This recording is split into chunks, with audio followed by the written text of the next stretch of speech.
Hello, and welcome to the Shifting Culture podcast, in which we have conversations about the culture we create and the impact we can make. I'm your host, Joshua Johnson. Go to shiftingculturepodcast.com to interact or donate. If you're enjoying this show, please tell your friends or your network about it so we could spread the word, and go to Apple Podcasts and leave a rating or review. It's greatly appreciated. In this episode, we have a great conversation with Jon Ritner.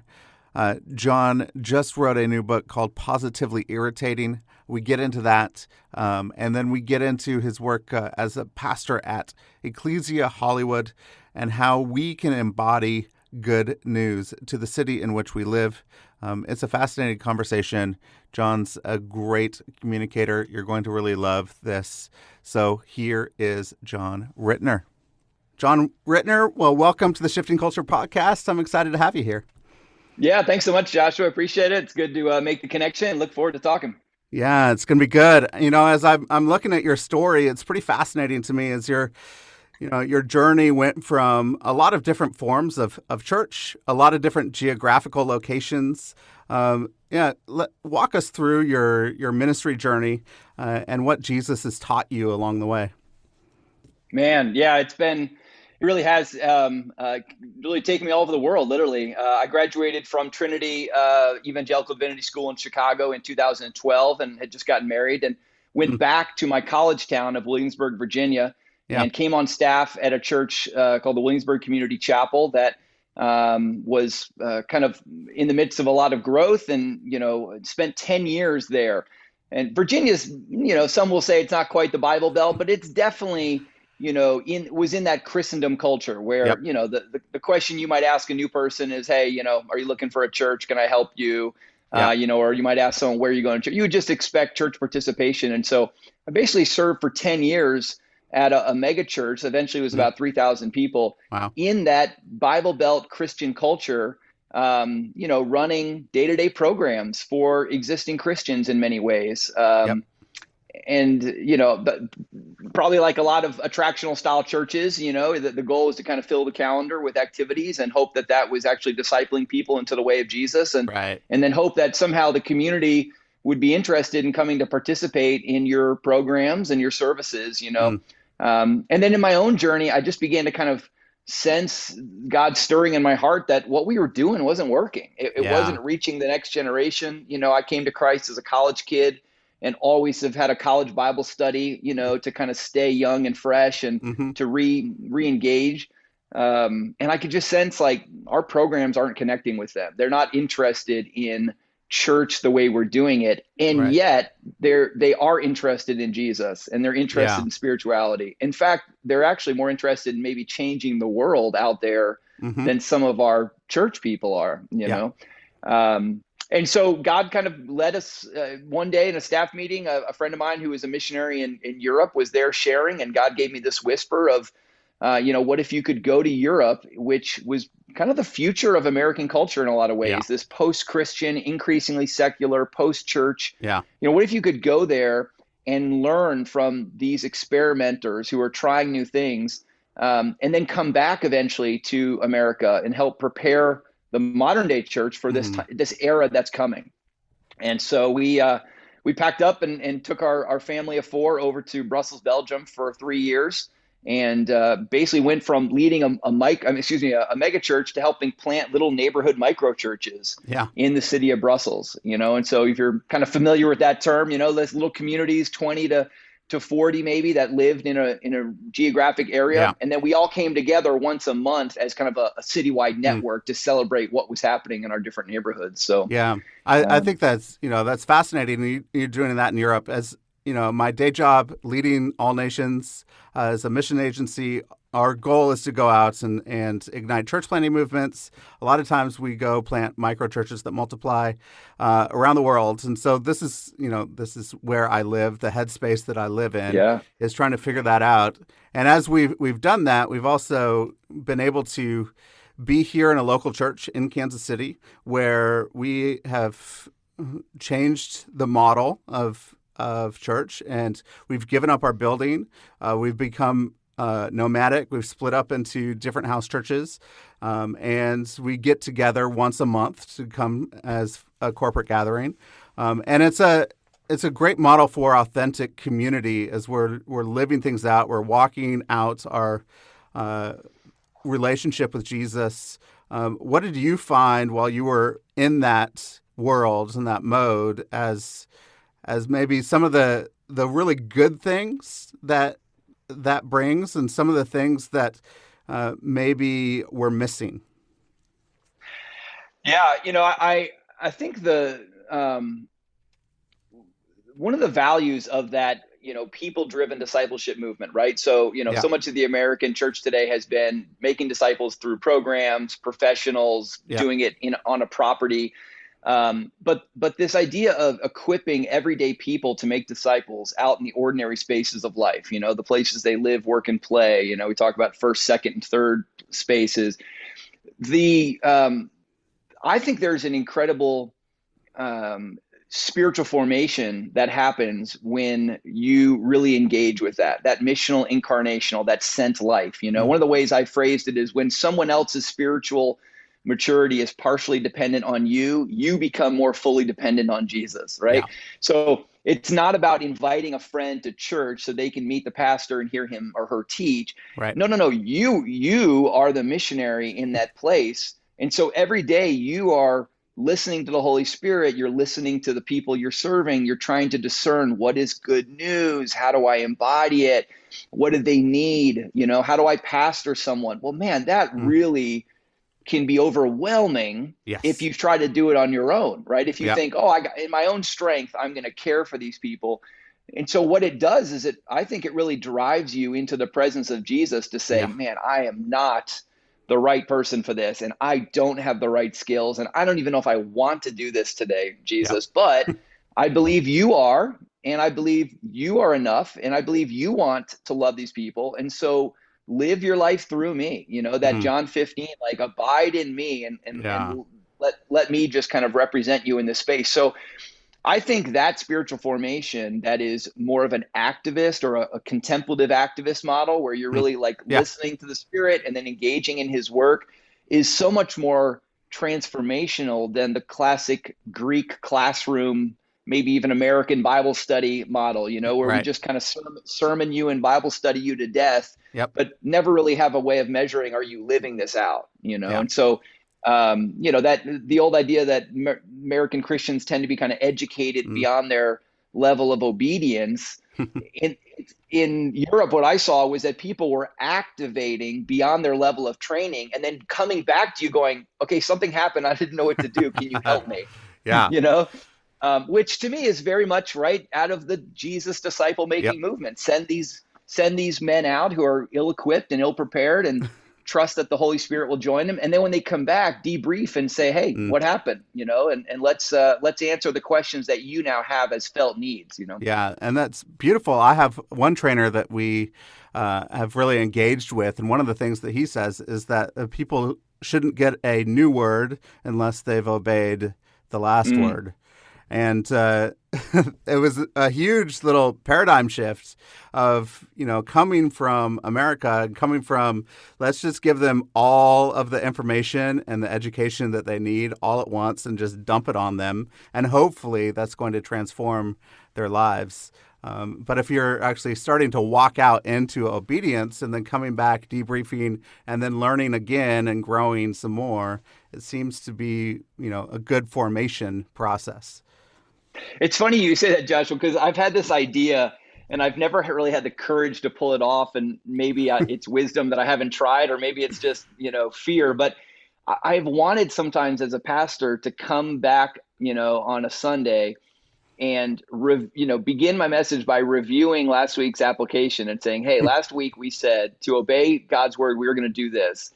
Tell me who did it. Yeah. And if the overwhelming majority couldn't apply it, then just say, well, you know what? I'm going to reteach that message because we don't need a new word. We haven't applied last week's word, but that's the pressure I think we all feel in this American industrial, disciple making system is every week I have to have something new and all the pressure's on me. And yet the average Christian often feels the freedom to just kind of consume it intellectually without any sort of accountability, and so I will say the microchurch experience provides a lot more accountability because you're all up in each other's business, so to speak, each week. You're often living life together. It's not just a worship gathering. We would have what we called serving communities, and then friendship communities, or expressions was the term. So we'd have one night we were hanging out in the pub trying to live out there and do pub quizzes or beer tastings or something to add value. And then often we would have some sort of a serving expression at a local partner charity where we were going to add value there. Well, that's 3 touch points during the week, as well as just other interactions that you'd have. So that was a microchurch on mission together 7 days a week. You can find out pretty quickly who's all in and who's just wants to check a box on a Sunday morning. Definitely, you can find out who's all in. Did you find, and when you were in Belgium, were you was it really affinity groups that you were working with? Was it people that knew each other that formed a microchurch, or was it neighborhood based? Yeah, we honestly, in 3 years, we experimented probably with all of that. And we would have our leadership teams go away on a retreat, and we would kind of say, hey, we feel like the Spirit's, blowing, let's try something different. So there was one season where we had a lot of young families. And so we said, man, that's kind of a unique need. So let's actually, rather than go geographic, let's put the families all together. They preferred to meet on a traditional Sunday morning because of their family life. Yeah. And then some of the young singles were meeting at 8 or 9 at night in public spaces. Yeah. They didn't want to get up at 10 o'clock. And then we broke that down for a while and said, no, let's go back to the original vision, which was more neighborhood based. Yeah. And so you may only have, like, my kids didn't really have any peers when our gatherings came together. But what they had was a lot of intergenerational mentoring opportunities. They had adults who took interest in them, and so we decided, well, that has value as well. So, we did a lot of our outreach stuff was more affinity groups. So if we were going to form a community, it would be in a location like a pub and try to figure out how do we add value to this pub. Or it was around artists, So I remember we had a jam session that would go every Thursday night, and it was in a neighborhood, in a set place, but it tended to attract musicians from around the city who started to hear about it and wanted to participate, So I think the big thing that we kept saying was, like, there is no model. The only church we're doing is contextual church, So as long as you can make an argument that there's a context that we need to embed in, then let's try it, And the other thing that did was it allowed a lot of freedom for people to begin to discern their own sense of calling. What is my contribution? And so if you came with a passion for something, we'd say, hey, how do we equip you to do that? I think you hit on something really important there, and it's following the lead of the Holy Spirit and not being tied to a model. We're actually tied to, hey, Jesus is the center of what we do.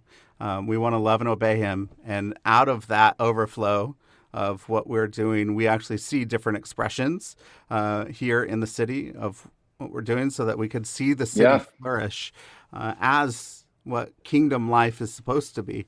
And so I think that's a huge point, and a place where, I've seen a lot of local pastors in the United States where all they're doing is, like, on their hamster wheel. They're trying to keep it going, keep it spinning, because they have all these programs. They need to fill the building space. They need to do all sorts of different things.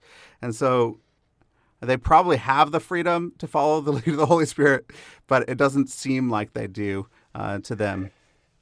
Yeah. And Joshua, the thing I think, you and I as white men have to be honest about is, when you have a set model, often your model is targeting a majority culture, and then asking everyone who doesn't fit into that majority culture to adjust to what you're doing. And so as we, I think, become more of a globalized world, right, where there's a lot more immigration and travel, and while we honestly, the browning of America as the white experience is being decentered as the primary experience, and I think that's a healthy thing. We have to recognize that it's going to take a lot of different contextual expressions of church to Yep. reach the diverse, human or American experience that we have. Yeah. And again, when you have held all the cards of power for so long, power and privilege, it's very hard to lay those down and to Yep. lay down the natural advantages that you've had. But I think if you look around, you see that this is actually one of the things that's held the church back.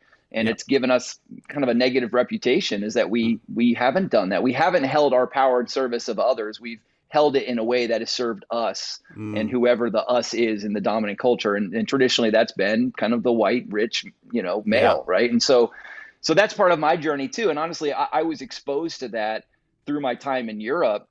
I had my own kind of racial and ethnic cultural awakening Yep. as I served alongside, Persians and Africans and even, Europeans from different experiences, and realized that my experience of the world was not their experience. And Yep. even the way I engaged the city, there were certain advantages that were being afforded to me that they didn't have, even though we had similar status, and that really kind of shook me up, and I had to do some kind of rethinking and repenting around this, the structures that I had created in my mind. Yeah. And I've gone through a process where, for a time I go, I'm a white male. I have a lot of power and I could walk through the world the way that I want to walk through the world. And so I've been through a time and a season where I've stepped back a little bit and not knowing how to engage, because I don't want to offend, or I don't want to really walk in somebody else's shoes that I'm not supposed to be walking in. And it was hard. But I heard recently somebody else on this podcast said that power is the capacity to bring capacity. And for me, that really, really helped me out, saying, actually, I do have the capacity to bring capacity towards other people and for other people. And I'm working for the good of others instead of working for the good of myself. And if I walk in that and in that sense, there's all sorts of incredible empowerment things that I can walk into. And that really helps me out. Yeah. Yeah. Yeah. I love that. So as you went from, what made you decide to go back to the U.S. and L.A. specifically, and how did that work out for you? Yeah, the original sense of calling that we had was always that this was going to be like a short-term trip into the future. That there was a return in order to share the lessons that we were learning with the people back home, so to speak. And I think initially we thought maybe that was actually back in Virginia where we were. We kept our house and stuff like that. But eventually we began to sense, no, we actually want to go to a city that is experiencing this post-Christian culture and where it's already dominating. Not where it's a couple of years off and you have to convince people it's coming, but we want it to be in a space where the existing church was sensing, man, there's a huge shift and we don't quite understand it. And so as we began to just kind of be open towards the end of year 2 and into year 3, through some relational connections, someone reached out to us who was trying to hire for this church here in Hollywood, California. And as I began to hear their experience, I realized, man, Hollywood is, kind of the epitome of post-Christian culture in terms of what the American church even thinks of as like, the secular influence, right? Oh, Hollywood. I mean, I'll hear people say, oh, I didn't even know there were churches in Hollywood, and I'm like, oh yeah, there's 60, trust me, they're everywhere, But just that impression that Hollywood is a mission field, and the recognition that for the people in my community here now at Ecclesia that I'm pastoring for 6 years, they know there is no institutional credibility in the church anymore in their world. There is, they are rubbing shoulders every day in studios and on set and in writing rooms with people who have no interest in attending a Sunday worship service and don't actually think that the institutional church is a source of good news in culture. They see it actually as a source of bad news, whether it's anti-science or anti-gay or judgmental or hateful or whatever. Man, they are not interested in that. And so if we're going to fulfill the mandate to make new disciples, these followers of Jesus who are artists and creatives, they know that there has to be a strategy that can't begin with, oh, I'm going to invite them to church, because Yeah. the invitation is that tool just doesn't work anymore, Yep. And so what I was so excited about was, oh, this is what I've been learning for 3 years in Europe, is what do you do when the invitation no longer has, any attractive pull, so to speak? How do you actually invert that pipeline and don't lead with a worship service that then forms community and turns people into Yeah. living on mission? But how do you lead with mission? How do you actually go where they are and embrace the sentness of every disciple? And so as I was just kind of sharing that with this search team, they were thinking, oh, we want to learn. I said, well, I don't have the answers, but I want to be part of a community that wants to experiment together, And so it's been a great 6 years of experimentation and, in failure, but also a lot of learning and a lot of successes. And so that's what my kind of latest season of life has been out here in Hollywood. That's good. I remember, I think a couple of years ago, I watched your food truck church video. And I was really fascinated with that analogy. Can you expand on that? What is that analogy and what does it look like? Yeah, one of the things you learn pretty quickly when you're working with artists is that the power of story and image and metaphor, is often what speaks to people's hearts. And so I was trying to figure out, how do you communicate this new paradigm to my church, but then also to others who would be interested in joining our mission. And, we ended up kind of thinking through the old way of church in the American system as kind of a restaurant church, So a restaurant is a brick and mortar place that has a good reputation, has a professional chef, sometimes even a celebrity chef. There's a trained group of employees who are very specific in what they do. One's the host, one's the waiter, one's the chef. And, they hang up a sign and people are willing to come try their food. And if their food is good, they gain an audience and they grow, and maybe even they franchise and expand, or at least they build a larger building. And in many ways, that's what the American church has been like in the 70s, 80s, and 90s. If you got a great speaker, and if you created a cool vibe, and if you served a good meal, more people came. And so many came that you had to keep expanding. Right. But we've all had restaurant experiences where you hear about a restaurant that all of a sudden, they were all into the cool, trendy dish, but now nobody wants that anymore. Or a restaurant that, had a crime committed in it, or a restaurant that had, got an F health inspector rating, and everyone's like, I am never going to that place again. Right. Well, what's that restaurant supposed to do? How do they fulfill their mission if no one is willing to come? And so, the analogy we kind of used was, that's a little bit of what's happened. So what if the church didn't think about running a restaurant, but what if the church existed more like a fleet of food trucks? What if we reimagined ourselves in a new paradigm as small teams that were sent out into different nooks and crannies of the culture, that set up shop, so to speak, and then served a very contextual gospel meal, Korean hot wings, lobster rolls, fish tacos, something that was unique and intriguing, that would draw people in. And then we actually became part of that neighborhood for the day, or part of that people group for the day, and kind of tried to fit in. We're here to serve you, so to speak. And then at the end of the day, all those food trucks in LA, and they're all over, right? But they tend to park at a food truck hub, or what's sometimes called a commissary.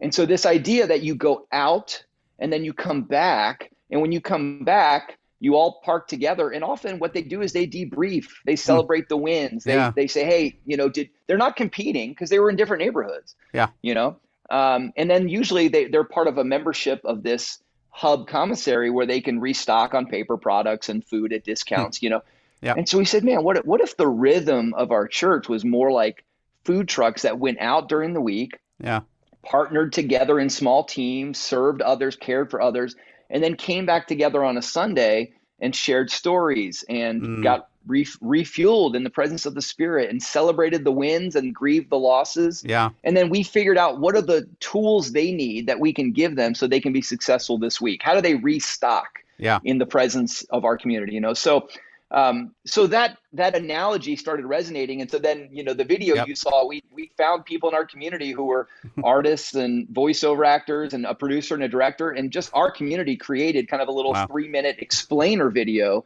Yep. that we use on our website and other organizations have used to kind of just paint this picture of maybe a new way of thinking about church. Yeah, that's beautiful. What is how does it look practically for you as the church to really be these food trucks during the week? What does it look like practically?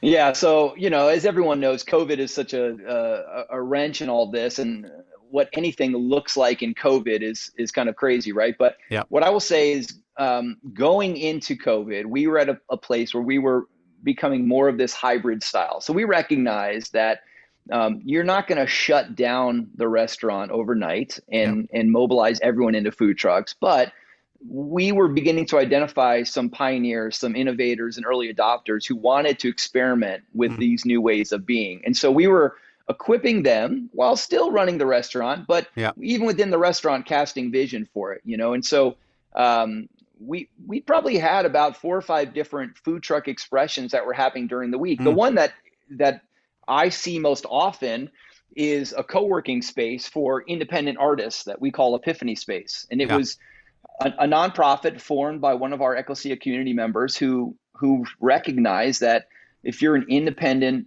filmmaker, writer, actor, this city is incredibly lonely. Most people move here to follow the dream. They have no family. You're in your car often. It doesn't have those natural connection points like many cities do. And so she wanted to care for people and help them flourish as artists by creating collaboration moments. And so she created this Epiphany Space, and then our staff offices, we actually decided to kind of embed in there. So our 6-person staff just took over, one of the rooms as like a subscriber, because we want to help be missionaries there.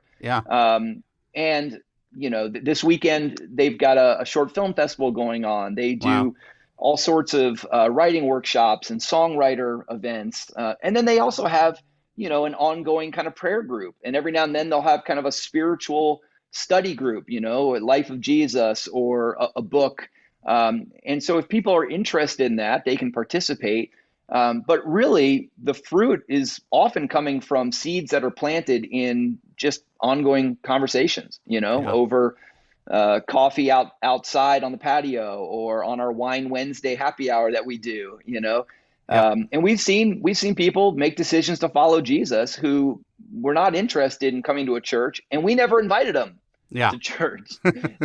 We sent the church there, so to speak.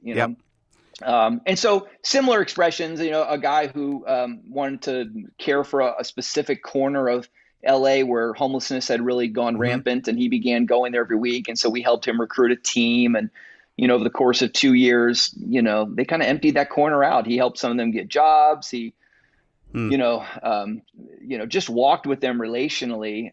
We did a big Christmas clothing drive for that one community. But again, the thing that we've learned is the starting point is often talking with someone about how is the Spirit forming you and leading you to serve this city. It's not we've got a mission or a project or you have to do it in this way. It's we want to come alongside you. We want to equip you, And so if you have some area that you're passionate about, let's help you figure out what would it look like to help that part of LA suck a little less, which is something I say in a book. We use that phrase, what sucks in your life? Does it suck for anybody else? And could you work together to make it suck less for everybody? And so that sometimes perfect. That connects with non-church people. They go, yeah, I like that. I want to make it suck less. Yeah, I do want to make the world suck less. Of course I do. That's good. So what was your purpose? You wrote this new book, Positively Irritating. What was the purpose of that book for you? What do you want to see it accomplish? Yeah, what I recognized as I came back from Europe to America and what we were doing in Hollywood was I sensed a lot of churches and a lot of church leaders recognizing that what they were doing wasn't working anymore the way it did in the 80s and 90s and 2000s, but they just didn't know what else to do. Yeah. Their brain was kind of fixed on a certain way of doing church, and they were struggling to find imaginative ways to reshape that. And so I realized, gosh, my journey actually of kind of deconstructing my church model and entering into liminality, crossing over this threshold where I didn't have all the answers, and I had to reassume the position of a learner and experiment again. And then coming back to America and beginning to try out what we had learned. Man, this is not a bad pathway. It's not a plan. It's not a, fail proof if you these 4 steps, but the journey we've been on is a journey that is connecting with leaders as I would share it. And so, the analogy that I use and where the title Positively Irritating comes from is just that, the post-Christian world has become an irritant for most churches. Yep. It is something that's bugging them, that's bothering them, that they kind of wish would go away. I wish we could go back to the good old days where everyone went to church on a Sunday and, 10 o'clock Sunday morning, there were never any youth sports or, any of the, whatever their memory is of how the church was centered. And so if you think about the power of an irritant, we tend to think of it as negative, but the same grain of sand, that gets in your eye at the beach and causes an irritation and drives you crazy. It makes you rub and want to get rid of it because if it doesn't, it'll lead to, infection. Yeah. That same grain of sand can get into, the mantle or the bed of an oyster, and the oyster's response is not to try to eliminate it, it's to actually embrace it. And as the oyster embraces this irritant with, layer upon layer of this substance called nacre, it ends up creating a pearl. And so the point is, the irritant is not the issue. It's the response to the irritant. And that your response as an organism reveals actually how healthy you are. And so, as a church, and then, of course, COVID came out. COVID was breaking into the world right as we were in our final draft. And so we thought, oh, my gosh, it's another irritant that we have to face. And so the timing really was providential because a lot of people that was the primary irritant they were thinking about. Well, how do you embrace the irritant to make something beautiful that you can then give to the world as a gift? My favorite part of that analogy is that it's in our culture today, it's not the oyster that enjoys the pearl. It's the human, the oyster made the pearl, and then the pearl became a blessing for others. And so how do we create something of beauty that the world will enjoy, not just our church people? Yeah. Have you seen any examples of that during COVID, that you've actually seen people embracing the irritants and making something beautiful? Yeah. I think a lot of our community is recognizing the value of living locally and really going like, well, I'm not driving all over LA anymore, especially in COVID. I wasn't going anywhere. I was shopping at the one store, and it took an hour to get there and, Yeah. And so, all you really had was kind of neighbors around you. And, what I loved was watching people say, let's create these kind of COVID pods, or, everyone had different language for them, little, we talked about even forming kind of like trios, but basically another family or two that you feel safe with, know? And so I feel like there were a lot of neighborhood relationships that were deepened and formed, which are leading to, relational disciple making, that people just walked right by their apartment. One of the ironies of big city life that I'm learning from being here in LA is because you're around people all day. Yeah. If you live in an apartment, the apartment is the last place you want to be engaging with people. That's like your safe space. So the minute you get out of your car and you get in the elevator and you walk the hallway, it's almost like, I don't want to talk to you, neighbor. This is my space. And so it's the opposite of suburban life, where your neighbors become the people you might want to interact with because you might have been cooped up all day alone, And so this kind of flipped it. We all actually felt like, oh, I'm not seeing people all day. And so I remember, we got to know our neighbor who was outside playing guitar every day at 3:00. Yeah. And we just walked out as a family and said, hey, what's your name? We love your guitar playing. And I'd never met the dude until COVID, So just, I think that's one picture that our family kind of was noticing was, man, this is actually creating a better rhythm of local living than we had before. Yeah. as you're trying to make disciples that go out and make new disciples, and actually are transformed from the inside so that they could impact the community and the culture around them. There's a couple things. One is it seems very complex within a city because there's so many different challenges in a major city like LA. How can people and disciples go and impact the culture around them and even have a hope to transform a big major city like LA? Yeah, I'll tell you a story because it was eye-opening for me. One of the we started something called missional imagination workshops at Ecclesia. They were basically post-Sunday worship service experiences that we invited people to join if they were interested in engaging their neighborhood as a missionary. And we were seeing kind of 70% of our worship attendants come over. It was amazing. But one of the first, and then we would gather in neighborhoods and to try to introduce people to someone, again, LA neighborhoods, meaning at least 5 miles from each other, not in the same cul-de-sac. But we did an experiment one time, like an imagination event, or what did I call it? Activity, something where I told them, imagine that your team of 8 people sitting in a circle is going to go live in a biodome.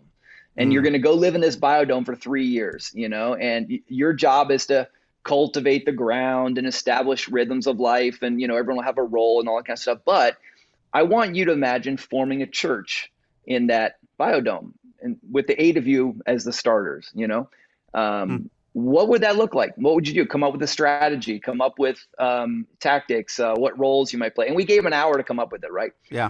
And of course, the irony is when everyone reported back, nobody led with, oh, well, we'd find a building, we'd hire a worship team, we'd figure out who plays guitar, none of that kind of stuff. No one even said we'd pick a pastor.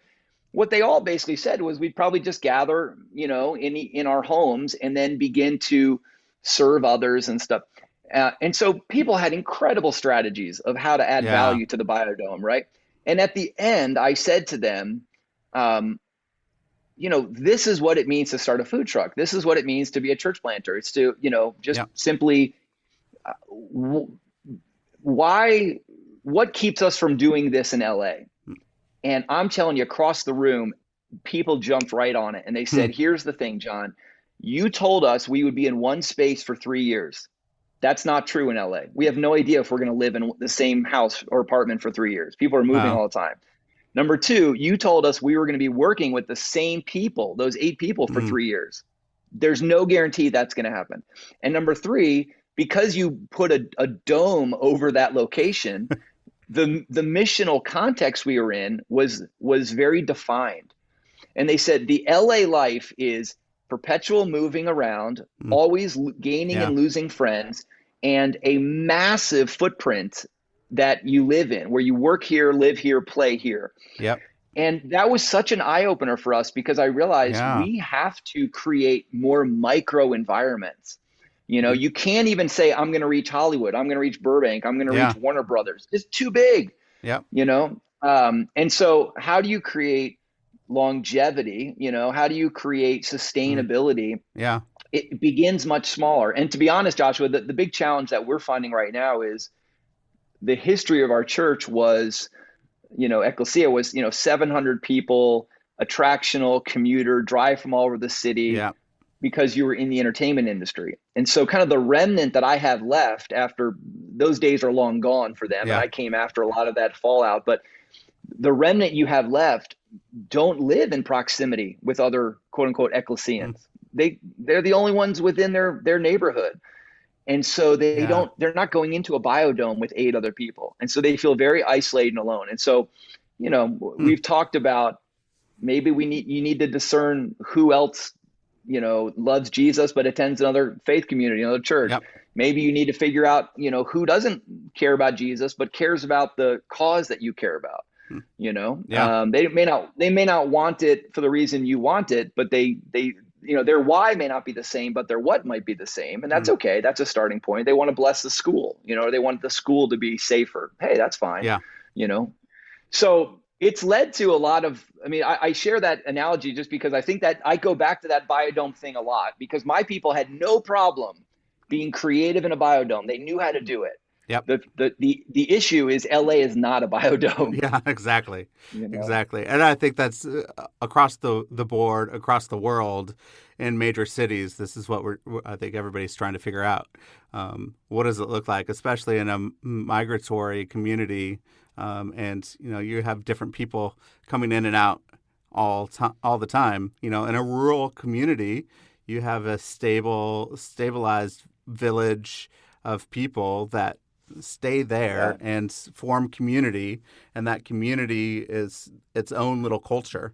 But there are so many different cultures in a major city, and not to mention now there are so many different like worldwide cultures. We have people from all over the world that are coming into our city, and so immigrants and refugees, and there's all sorts of challenges in a city. And so it actually says, hey, Holy Spirit, what are you doing? How can we join you? Give us the answer. And, for me, a lot of people ask me how they could pray for all nations, our mission agency. And the only thing I ever tell them is I want to hear from Jesus and do what he says. Because I can't come up with strategy to reach every single nation that we're in, or I can't come up with a strategy to reach Kansas City, or Jesus has to do it, and the Holy Spirit in me who's given me discernment and wisdom has to do it. So I need to listen and then obey. And so what sort of a posture do you need in that city to be able to make an impact and an influence? How can we posture ourselves as disciples of Jesus in the world so that we can make an impact in a way where we're so busy and we're just like, hey, doing so many things. We often think that ministry time is we can't do it because we're too busy. So how do we posture ourselves? Yeah, it's a great question. And as again, I did 10 years of ministry in a very suburban environment. And now having done the last 9 years in these two urban environments, I think I'm realizing that the posture of spirituality is very different. And in the suburban environment, I often felt like my role as a pastor was to try to catalyze behaviors, catalyze engagement with the world around, kind of this ministry of engagement that, hey, people were looking for meaning in life. They were a lawyer or a restaurateur or a chef. And they kind of felt like, well, yeah, that's my day job, but I don't really know what I'm doing to make an impact in the kingdom, And so, and they'd give big to a building program because they felt like at least they were contributing to something bigger than themselves. And so if you led, whether it was street evangelism or mission trips or, caring for a nonprofit, people loved joining you because they wanted to engage in order to experience Jesus more, because the mundane life, they didn't experience Jesus, right? Yeah. The temptation for me then was when I went to an urban environment to think, all right, so my job is to give people more activities so they could experience Jesus. The irony of an urban environment is most people who are willing to make the sacrifice to live in an urban environment, they are already there living in small homes for less money in cramped environments because they have a sense of calling that put them there, and they have to be there to fulfill their calling. So think about Hollywood, right? I mean, someone feels called to tell stories, to be an artist, to create beauty. They know Hollywood is where I have to go to do it. Now, if they've moved here, the cost of living is insane. The taxes are nuts. You can't afford to buy a home. You're stuck in your car all day. Yes, there's a lot of sunshine, but they're making a lot of sacrifices in order to already fulfill their calling. And so there's not a lot of margin in their life.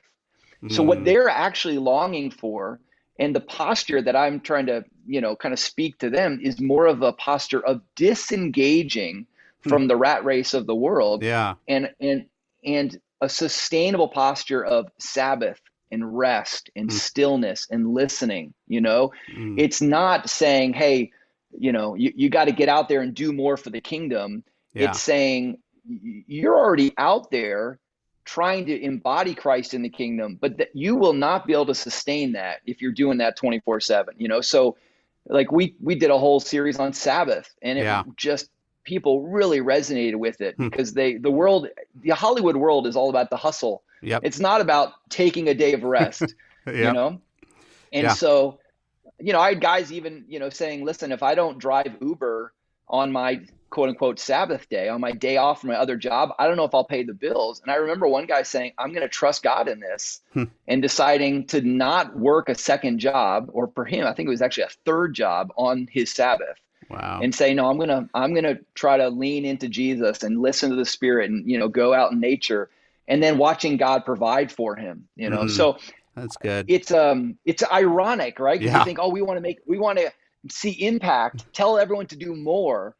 And yet you realize, actually, for sustainable impact, there has to be that rhythm of breathing in and breathing out and saying, hey, we're doing less, So I met with a guy the other night who is a filmmaker, and during COVID, one of the practices he's got into is this school of deep recovery breathing that was founded by this guy named Wim Hof, who's a mountain climber and an extreme diver. And there is a lot going on out here now in this world of not just meditation, because that has kind of negative connotations, but I would say mindfulness and breathing and stillness, that really believers are using it as a way to root themselves in the presence of God. There's, get off your phone. I mean, this is the liturgy of our world today is our phones. Yep. And so we've got to disconnect from that in order to, be mindful of Jesus, so that we can then join him in what he's doing. Yeah. I mean, we have so many people right now on our staff and my friends that we are really trying to lean into Sabbath rest. And this is the conversation that we have now. Just last weekend, my wife and I went on an anniversary trip. We were coming back and we were talking about our Sabbath and what we can do to be more intentional in Sabbath. And during that conversation, there was all sorts of identity issues that came up, and there was resentment that came up. There was all like junk that was in our souls that I think was a spiritual attack of saying, this is not good for you. You need to still go out and hustle, and your identity is in what you do, not in who you are and who God says you are. Yeah. And it was, I had that realization halfway through our conversation, which was healthy and good, and it wasn't like a week later. So it was good. It was right there, and say, hey, let's reorient even this conversation and know that this is an important thing that we're doing and heading into. So we really have to take this seriously, and it's not just a flippant thing. Let's get a little time of rest, and then so that we could do more activity later. There's something really important and special about Sabbath. Yeah. And we all know there are demons in that darkness, right? Yep. There are ghosts in that quietness. And so, so much of our Western culture that is about perpetual energy and accomplishment and achievement is partly, I think, to keep us from the pain we feel when we stop and be quiet, and the contemplative voice. And so, I love Alan Hirsch talks about this idea of kind of being the contemplative activist, balancing, holding those in tension, So I think about that as the breathe in, breathe out rhythm of life. I have to renew and refuel and restore. And then I offer something that the world needs in the carbon dioxide breathing out. Yeah. But if I don't breathe in deeply, and have that intake, then I have nothing to output. Yeah. There's just a couple of questions I like to ask at the end. Yeah. The first one is, if you could go back to your 21-year-old self, what advice would you give? Man, I think one of the things I'd say is it's all going to be okay in the end. There was the 21-year-old version of me. I'd been a Christian for 2 years, was so strategic and anxious and programmed and planning, I remember even at 21 thinking, if I'm not married by 25, I'll kill myself. Cause man, that would just be the end of life. I want to be changed in the world for Christ. And that's going to start with having a wife. And so if I can't get that done by 25, and of course the irony of a story I tell is that on my 25th birthday, I was surrendering that to God and realizing how silly that was. And my wife, who is simply just a a grad student, happened to be at the fire pit the night I had that realization. And I just always think of Jesus laughing, going, yeah, I needed to get you Yeah. here so you could surrender that. And now I'm going to introduce you to Kristyn, but Wow. yeah, I think I see it in my own kids. Our culture is just such a anxiety producing, comparison driven. If you have any of that Enneagram 3 achiever in you, which I do, I think I'd love to go back and say, it's all going to be okay. Yep. It's all going to be okay in the end. And so you don't need to feel that burden as much, which probably would make me a little stiller in the presence of Jesus, Yeah. I mean, I have that Enneagram 3 as well, and I feel it.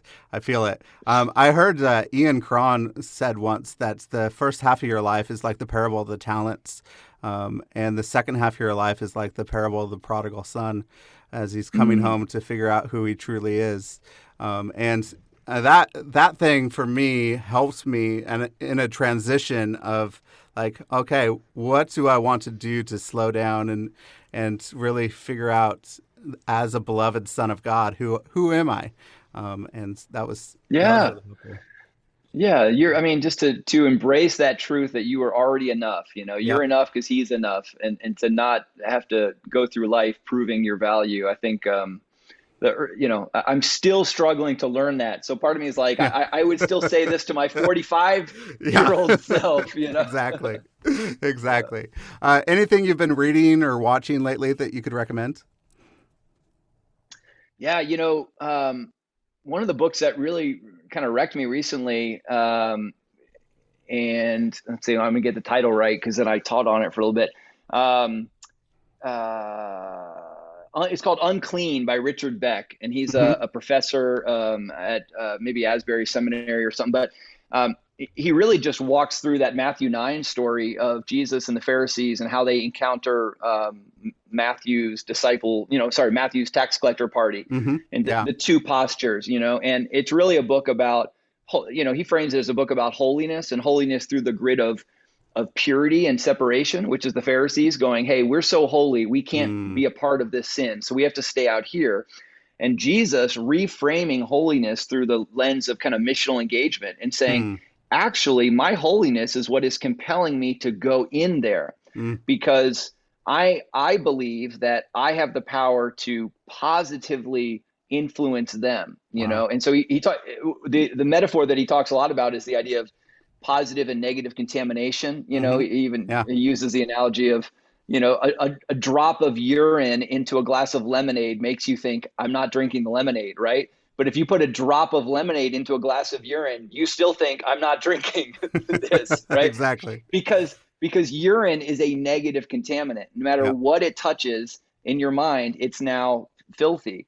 But Jesus is constantly using metaphors of positive contamination. So light in darkness. He says just a little bit of light is more powerful than the darkness. Just a little bit of salt flavors everything. Just a little bit of leaven impacts everything, right? Yeah. And the value thing, and then it actually gets better, not worse. Yeah. And so it really impacted how I think about engagement with the world. That are we afraid that the world is going to stain us, which is often the impulse in secularization. Don't go to Hollywood; they'll stain you. They'll ruin your family, right?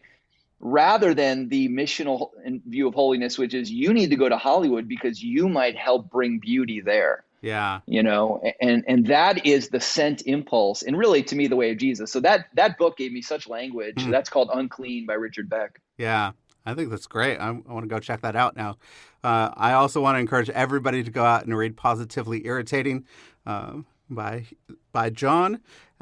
Jon, it was such a privilege to talk to you. It was great. I really enjoyed it. Yeah. So thanks for coming on. Me too, Joshua. Hope we get to see each other in person. Yes. Soon here in the world of conferences and gatherings. And love to come see what you're all doing in Kansas City. Sounds good. Thanks, Jon.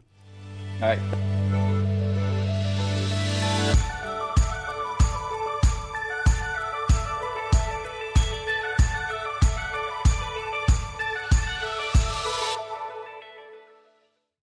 Thank you for listening to the show today. If you're really enjoying the show, please don't forget to hit the follow button on your favorite podcast app. You could do it right now. Just hit that little plus.